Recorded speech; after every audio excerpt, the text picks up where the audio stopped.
आज का हमारा अध्याय है पार नज़र की, जो आपकी हिंदी की पाठ्य पुस्तक वसंत भाग 1 का 6वां अध्याय है। इसके लेखक जयंत विष्णु नार्लेकर जी हैं। जयंत विष्णु नार्लेकर जी एक भौतिक विज्ञानी हैं। इन्होंने तारों के बारे में अध्ययन किया है। प्रस्तुत पाठ जयंत विष्णु नार्लेकर के द्वारा लिखा गया है। इस पाठ में विशेष रूप से मंगल ग्रह की धरती पर उतरे हुए अंतरिक्ष यान के विषय में वर्णन किया गया है। यह पाठ वैज्ञानिक तथ्यों के आधार पर लिखा गया है। इस पाठ का शीर्षक है पार नज़र के, अर्थात जो नज़रों से बहुत दूर हो। अब हम पाठ पढ़ते हैं। वह एक सुरंग नुमा रास्ता था। आम आदमी के लिए इस रास्ते से होते हुए जाने की मनाही थी, लेकिन छोटू ने एक दिन अपने पापा का सिक्योरिटी पास लिया और जा पहुंचा सुरंग में। फिर क्या हुआ? छोटू, कितनी बार कहा है तुमसे कि उस तरफ मत जाया करो। फिर पापा क्यों जाते हैं उस तरफ रोज रोज? ठीक है, पापा को काम पर जाना होता है। तो इस पाठ में क्या बताया गया है कि छोटू के पापा एक सुरंग नुमा रास्ते से अपने काम पर आया जाया करते थे। छोटू भी उस रास्ते से जाना चाहता था, परंतु वह रास्ता आम आदमी के लिए बंद रहता था। रोजाना यही वार्तालाप हुआ करता था छोटू की माँ और छोटू के बीच। हर रोज़ छोटू की माँ और छोटू के बीच ये बातें होती रहती थी। उस तरफ एक सुरंग नुमा रास्ता था और उसके पापा उसी रास्ते से जाया करते थे। जाने की मनाही थी, आम आदमी को वहाँ जाने की इजाज़त नहीं थी। चंद मतलब कुछ, चंद कुछ, ठीक है। और चुनिंदा चुने हुए लोग ही इस सुरंग नुमा रास्ते का इस्तेमाल कर सकते थे, और छोटू के पापा भी इन्हीं चुनिंदा लोगों में से एक थे। आज छुट्टी थी और छोटू के पापा घर पर ही आराम फरमा रहे थे। ठीक है, छुट्टी थी और छोटू के पापा घर पर आराम कर रहे थे। नज़र बचाकर चोरी छिपे छोटू ने पापा का सिक्योरिटी पास हथिया लिया और चल दिया सुरंग की तरफ। ठीक है, तो नज़र बचाकर छोटू ने अपने पापा का सिक्योरिटी पास उठाया और सुरंग की ओर चल दिया। वैसे तो उनकी पूरी कॉलोनी ही ज़मीन के नीचे बसी थी। यह जो सुरंग नुमा रास्ता था, अंदर दिए जल रहे थे और प्रवेश करने से पहले एक बंद दरवाजे का सामना करना पड़ता था। छोटू की पूरी कॉलोनी कहाँ रहती थी? ज़मीन के नीचे। कहाँ की बात है ये? मंगल ग्रह। तो मंगल ग्रह पर छोटू का परिवार रहता था, और कहाँ? ज़मीन के नीचे। ठीक है, मंगल ग्रह को मार्स या लाल ग्रह भी कहा जाता है। मंगल ग्रह को मार्स या लाल ग्रह भी कहा जाता है। तो छोटू का परिवार कहाँ रहता था? मंगल ग्रह पर ज़मीन के नीचे वाली कॉलोनी में। यह जो सुरंग नुमा रास्ता था, अंदर दिए जल रहे थे और प्रवेश करने से पहले एक बंद दरवाजे का सामना करना पड़ता था। ठीक है, तो उस सुरंग में क्या था? अंदर दिए जल रहे थे और अंदर जाने से पहले वहाँ एक बंद दरवाजे का सामना करना पड़ता था। दरवाजे में एक खांचा मतलब होल या छेद बना हुआ था। छोटू ने खांचे में वह सिक्योरिटी कार्ड डाला तो तुरंत दरवाज़ा खुल गया। ठीक है, छोटू ने सुरंग में प्रवेश किया। अंदर वाले खांचे में सिक्योरिटी पास आ पहुंचा था, उसे उठा लिया। कार्ड उठाते ही दरवाज़ा बंद हुआ। छोटू ने चारों तरफ नज़र दौड़ाई। सुरंग नुमा वह रास्ता ऊपर की तरफ जाता था, यानी ज़मीन के ऊपर का सफ़र कर आने का मौका मिल गया था छोटू को। मगर कहाँ? मौका हाथ लगते ही फिसल गया। मुश्किल से तो उसको सिक्योरिटी पास मिला था और वह उस रास्ते से वहाँ पहुँचा था, लेकिन वहाँ पहुँचते ही वो मौका उसका हाथ से निकल गया। सुरंग में जगह जगह लगाए निरीक्षक यंत्रों की जानकारी छोटू को नहीं थी। तो सुरंग में जगह जगह निरीक्षक यंत्र लगाए गए थे जो उस स्थान का निरीक्षण करते रहते थे। तो इस बात की जानकारी बच्चे छोटू को नहीं थी, मगर छोटू के प्रवेश करते ही पहले निरीक्षक यंत्र में संदेहास्पद स्थिति दर्शाने वाली हरकत हुई। ठीक है, छोटू के प्रवेश करते ही निरीक्षक यंत्र में संदेह की स्थिति पैदा करने वाली हरकत हुई। इतने छोटे कद का व्यक्ति सुरंग में कैसे आया? ठीक है, दूसरे निरीक्षक यंत्र ने तुरंत छोटू की तस्वीर खींच ली। किसी एक नियंत्रण केंद्र ने इस तस्वीर की जांच की गई और खतरे की सूचना दी गई। ठीक है, तो निरीक्षक यंत्र सारा निरीक्षण करते हैं, उनमें से एक यंत्र ने छोटू की तस्वीर खींच ली और खतरे की सूचना दी गई।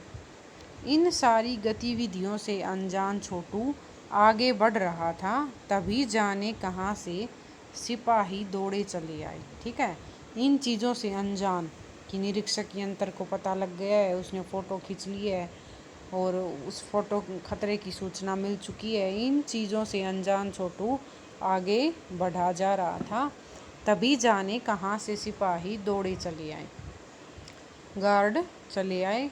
छोटू को पकड़कर वापस घर छोड़ दिया गया। घर पर माँ छोटू का इंतज़ार कर रही थी, बस छोटू की खैरियत न थी। घर पर उसकी माँ उसका इंतज़ार कर रही थी और जब उसने छोटू को देखा तो उसका गुस्सा उबल पड़ा, गुस्से से वह उबल पड़ी। छोटू के पापा न होते तो छोटू का बचना मुश्किल था, लेकिन उसके पापा ने छोटू को बचा लिया। छोड़ो भी, मैं इसे समझा दूंगा। उसके पापा ने क्या कहा कि छोड़ो, कोई बात नहीं, मैं इसे समझा दूंगा सब, फिर वह ऐसी गलती कभी नहीं करेगा। पापा ने छोटू को बचा लिया। बोले, छोटू, मैं जहाँ काम करता हूँ वह क्षेत्र ज़मीन से ऊपर है। पापा ने समझाया कि मैं जहाँ पर काम करता हूँ वह क्षेत्र ज़मीन से बहुत ऊपर है, आम आदमी वहाँ नहीं जा सकता। ठीक है, हर कोई वहाँ पर नहीं जा सकता, क्योंकि वहाँ के माहौल में जी ही नहीं सकता। ठीक है, वहाँ व्यक्ति का जीवन समाप्त हो जाता है, वहाँ कोई व्यक्ति जी नहीं सकता। तो फिर आप कैसे जाते हैं वहाँ? छोटू का सवाल लाजमी था, स्वाभाविक था कि छोटू ने कहा कि तो आप कैसे जाते हैं? अगर वहाँ कोई आदमी जिंदा ही नहीं रह सकता तो आप कैसे जाते हैं? मैं वहाँ एक ख़ास किस्म का स्पेस सूट पहन कर जाता हूँ। इस स्पेस सूट से मुझे ऑक्सीजन मिलता है जिससे मैं सांस ले सकता हूँ। ठीक है, पापा ने क्या बताया कि मैं तो एक स्पेस सूट पहन कर जाता हूँ, इस स्पेस सूट से मुझे ऑक्सीजन मिलती है और ऑक्सीजन से हम सांस लेते हैं। इसी स्पेस सूट की वजह से ही बाहर की ठंड से मैं अपने आप को बचा सकता हूँ। ठीक है, एक तो स्पेस सूट ऑक्सीजन प्रदान करता है तथा बाहर की ठंड से भी हमें बचा लेता है।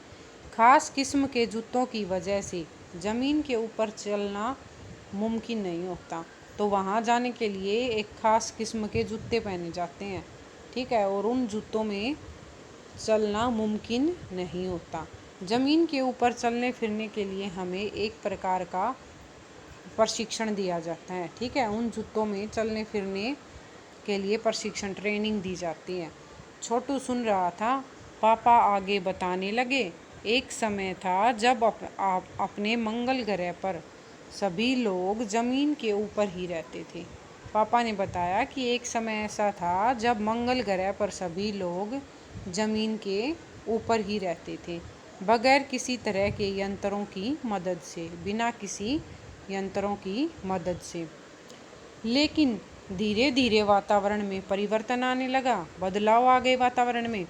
कई तरह के जीव धरती पर रहा करते थे। उस समय कई तरह के जीव धरती पर रहते थे, एक के बाद एक सब मरने लगे। इस परिवर्तन की जड़ में था सूरज में हुआ परिवर्तन। और ये बदलाव क्यों आया? क्योंकि सूरज में परिवर्तन हो गया था।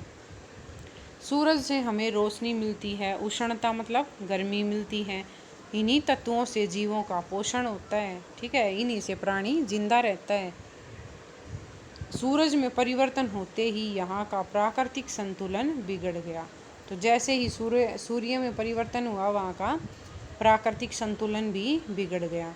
प्रकृति के बदले हुए रूप का सामना करने में यहाँ के पशु पक्षी, पेड़ पौधे, अन्य जीव अक्षम साबित हुए। ठीक है, तो प्रकृति के बदले हुए रूप का सामना पशु पक्षी, पेड़ पौधे नहीं कर पाए। ठीक है, असमर्थ रहे वो। केवल हमारे पूर्वजों ने इस स्थिति का सामना किया। ठीक है, केवल उनके पूर्वजों ने ही स्थिति का सामना किया। अपने तकनीकी ज्ञान के आधार पर, तकनीकी ज्ञान टेक्निकल नॉलेज, अपनी तकनीकी के ज्ञान के आधार पर हमने ज़मीन के नीचे अपना घर बना लिया। ज़मीन के ऊपर लगे विभिन्न यंत्रों के सहारे हम सूर्य शक्ति, सूरज की रोशनी और गर्मी का इस्तेमाल करते आ रहे हैं। ठीक है, उन यंत्रों के सहारे ही हम सूर्य की शक्ति, सूरज की रोशनी और गर्मी का इस्तेमाल कर रहे हैं। उन्हीं यंत्रों के सहारे हम यहाँ ज़मीन के नीचे जी रहे हैं। ठीक है, उन्हीं यंत्रों के सहारे हम यहाँ ज़मीन के नीचे जी रहे हैं। यंत्र सुचारू रूप से चलते रहे, इसके लिए बड़ी सतर्कता बरतनी पड़ती है। ठीक है, यंत्र अच्छी तरह से काम करते रहें, इसके लिए बड़ी ही सतर्कता, जागरूकता रखनी पड़ती है। मुझ जैसे कुछ चुनिंदा चुने हुए लोग इन्हीं यंत्रों का ध्यान रखते हैं। तो छोटू के पापा क्या काम करते थे? उन यंत्रों का ध्यान रखते थे। बड़ा हो जाऊंगा तो मैं भी यही काम करूंगा, छोटू ने अपनी मंशा जाहिर की। ठीक है, मंशा क्या होती है? इच्छा। मंशा इच्छा और जाहिर प्रकट की, जाहिर प्रकट की। तो छोटू ने अपनी इच्छा प्रकट की कि मैं भी बड़ा होकर यही काम करूँगा। बिल्कुल, मगर उसके लिए खूब पढ़ना होगा, माँ और पापा की बात सुननी होगी। माँ ने कहा कि बिल्कुल बड़े होकर यही काम करना, लेकिन उससे पहले तुम्हें अपने मम्मी पापा की बात माननी होगी और खूब मन लगाकर पढ़ना होगा। दूसरे दिन छोटू के पापा काम पर चले गए। देखा तो कंट्रोल रूम का वातावरण बदला बदला सा था। दूसरे दिन छोटू के पापा काम पर गए तो उन्होंने जो कंट्रोल रूम देखा तो उसका वातावरण कुछ बदला बदला सा दिखाई दिया। कंट्रोल रूम जहाँ से इन यंत्रों को कंट्रोल किया जाता है। शिफ्ट ख़त्म कर घर जा रहे स्टाफ के प्रमुख ने टीवी स्क्रीन की तरफ इशारा किया। तो मतलब 2 शिफ्टों में रहते थे वहाँ, एक शिफ्ट सुबह, एक शिफ्ट शाम के समय। तो जो सुबह वाला व्यक्ति जा रहा था तो उसने कंप्यूटर स्क्रीन की तरफ इशारा किया। स्क्रीन पर एक बिंदु झलक रहा था। स्क्रीन पर वह बताने लगा, यह कोई आसमान का तारा नहीं है, क्योंकि कंप्यूटर से पता चल रहा है कि यह अपनी जगह अड़िग नहीं रहा है। तो वो जो बिंदु झलक रहा था ना, तो उस प्रमुख ने, स्टाफ के प्रमुख व्यक्ति ने कहा कि यह आसमान का तारा नहीं है। अगर आसमान का तारा होता तो ये अपनी जगह स्थिर रहता, लेकिन ये बार बार अपनी जगह बदल रहा है, इसलिए ये आसमान का तारा नहीं है। पिछले कुछ घंटों के दौरान इसने अपनी जगह बदली है। कंप्यूटर के अनुसार यह हमारी धरती की तरफ बढ़ता चला आ रहा है। कंप्यूटर के अनुसार यह बिंदु हमारी धरती की तरफ बढ़ता चला आ रहा